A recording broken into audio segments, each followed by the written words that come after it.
second time, but it's a really interesting story. Yeah, and this is from one of the investigators for, and I'm sure I'm saying this wrong, but I'm going to try to say it, Bhatnagar Paranormal Society, and you spell that Batanagar Paranormal Society, because at one point he's going to tell you he has a lot of this recorded on his YouTube channel, so you can go there and check it out. Well, thank you for giving me the chance to share my experience with you guys all. I just want to share one of them, which is really impressive and never forgettable event actually. It was 2017. We got a case from Khordha, Kolkata. After got the case, it's quite interesting that client claimed that in their house there are some paranormal activities happened, like object movement and also some footsteps and so on. So finally when we get that case, and we thought that visit the client place obviously, and after that when we trying to communicate with the spirits by ecobox or by some EVPs, we cannot find anything more than 1 hour. But after that 1.5 hour, we got some response on our K2 meters, which is used for as EMF measurement, and also got some EVP recording. Like in their house actually what's happened, the client claimed that their grandma is alive even after her death. She doing these kind of paranormal activities like object movements, chair movements, footsteps, and sometimes full body appearance. When we trying to communicate with that space or with the grandma, we got some EVPs, some intelligent EVPs. Obviously it's like class A EVP. And when we ask that if you know that you are dead, then can you please confirm that what's your grandchild name? And the answer is came, and the perfect and the class A EVP, I must say. And the next thing, when we trying to communicate with by EMF or K2 meter, we got some spikes. Obviously it's intelligent because it's happened only after our command. There is 2 places, there are 2 bedrooms, and this all happened in 1 bedroom, but the next bedroom is quite impressive and really interesting, which is not memorable. As we as client claim that in their house they feel some footsteps like this kind of things, so we try to use powder on the floor and call the spirits or provoke or challenge the spirits to come here and give some signs of your presence. After 3 to 4 minutes, we got 2 full leg footprint on our powder, which is really impressive. And this video obviously in our YouTube channel, you guys can watch that video and let me know or let us know that what's your point of view in this case. And it's really memorable. And after that, when the client understand that yes, there has no any hallucination or psychological disorder, this is real paranormal activity, they understand that, oh yes, they appreciate with us about their presence and respect. When we try to say that you guys are comfortable with or you guys agree with the clean sign, and they say no, we like our grandmother presence and we don't want to mess up with these kind of things. So we said okay and leave that place. So that's the great experience we have ever seen in my life during the investigation. This is footprint case. So thank you guys. Hope you guys enjoyed. Thank you. Frickin' sweet. We got an in from India. That's so cool. Thank you so much for sending that in. That was awesome and informative. Yes, thank you. We love the similarity. Like, ghost hunting is going on all over the world. Mm-hmm. And they asked a question that you have also asked in some of your EVPs, which was, do you know you're dead? Yes. And so after that, he talked a little bit about he was only able to get spikes on his K2 meter after answering questions. Yep. Or after asking questions. So like how, I don't know that we've ever tried to get responses to questions with a K2 meter. I think that every time we've done it, it's been, we were just recording with our EVP recorder, but we didn't like have the K2 meter out at the same time. That could be something that we might try in the future. Yes. So I feel like that's another thing that we get from these drive-by ghostings is that like if we hear from other investigators, we can always get new ideas, and hopefully people are getting ideas from us as well. Yeah. Oh my gosh, that was so great. I'm so happy. So just to give everyone a little teaser too, kind of related. Earlier today, and we're not going to talk about it except for a little bit right now, on tonight's episode, but we will talk about it in a future episode. We actually had a footprint today that we found. Yes. And so it was stunning to hear this particular recording talking about footprints in the powder when earlier today we saw what was clearly a child's footprint in no powder, but it was the footprint was the powder. It was strange, and it was in a place where there would not be children. Not barefoot children, that's for sure. And there were no other there was just this one footprint. One footprint. It's as if someone dipped their one foot in flour, took one step, and that was it. Flew over, dropped their foot in that one step, and then flew away. So we are going to talk about that on a future episode. So there you go. Okay, on to the stories. From the crypt of Instagram. That was pretty funny, actually.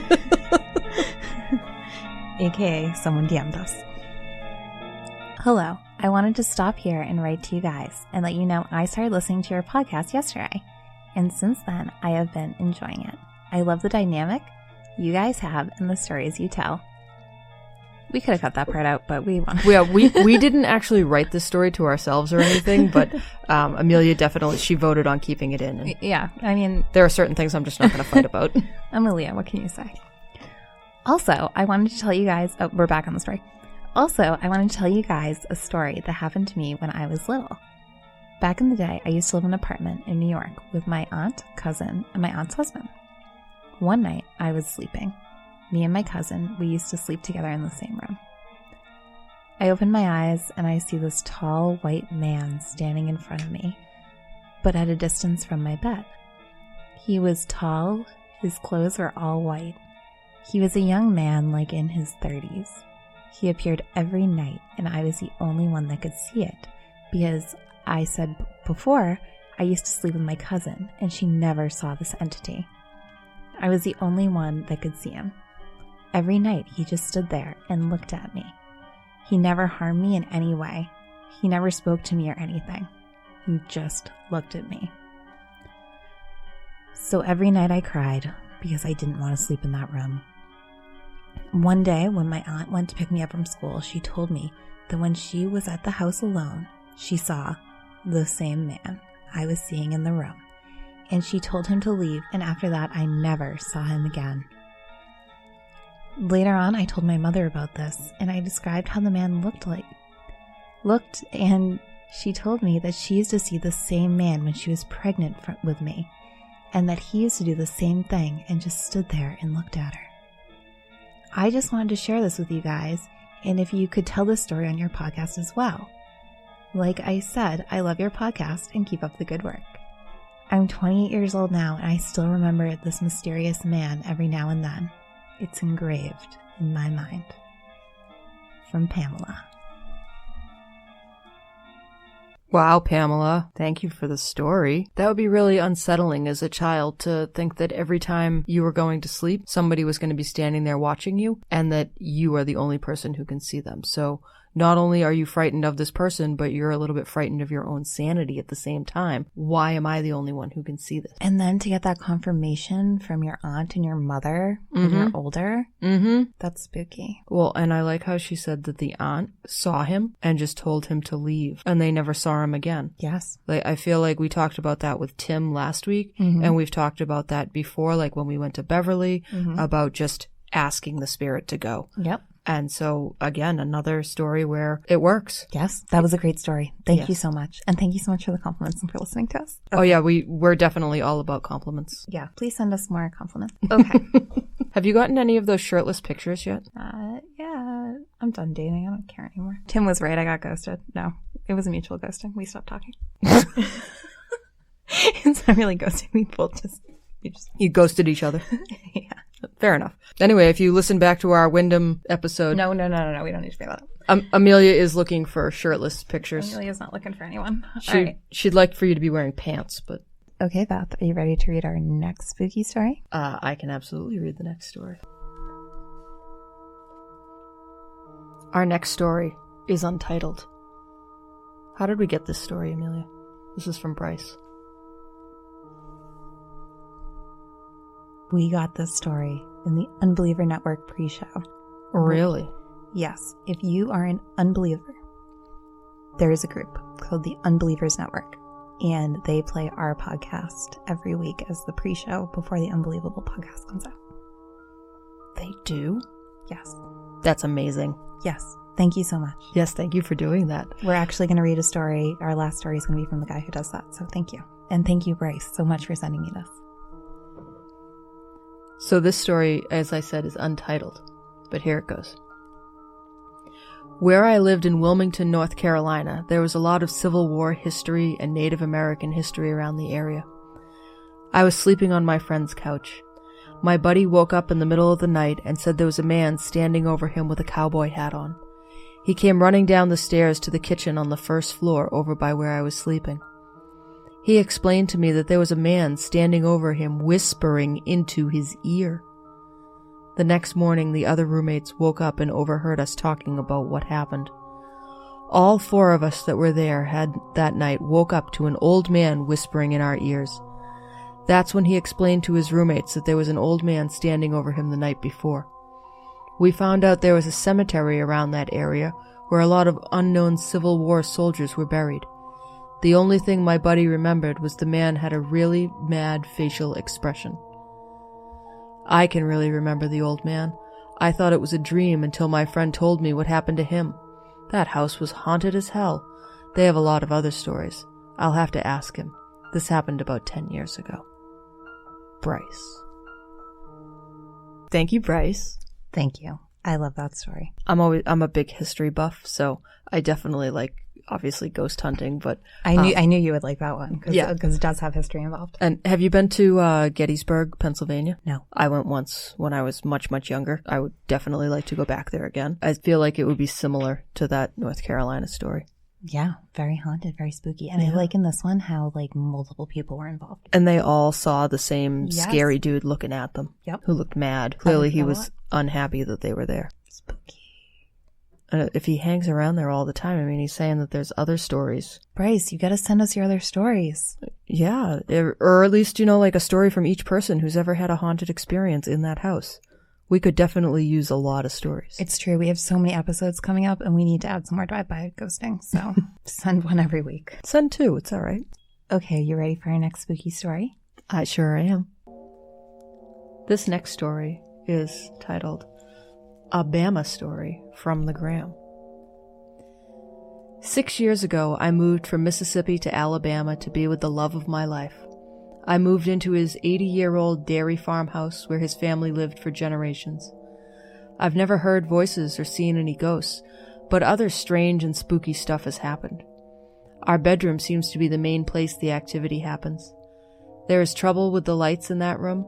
They will turn themselves on after we turn them off and leave the room, or the lights will just turn off when we're sitting in the bedroom and no one is near the light switch. The bedroom door has a habit of opening itself after we've closed it, and even tugged on the latch to make sure it's tight. One afternoon I came home to find little black crayon marks all over the bedroom floor. They didn't spell anything or make any symbol I recognized, but they were just a bunch of precise little marks all over the floor. To the best of my knowledge, there weren't even any crayons in our house. But the most obvious thing that happened was one night when I was laying in bed, and I had taken the blanket off and put it down towards my feet. About 5 minutes later, the blanket was slowly pulled back up over me by some invisible hands. I've never been scared in the house. Okay, I was a little scared when the blanket thing happened, but I said a little prayer and asked God to be with me.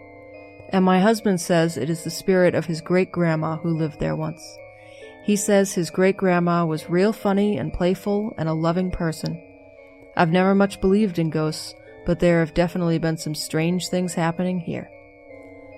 From Ricky in Alabama.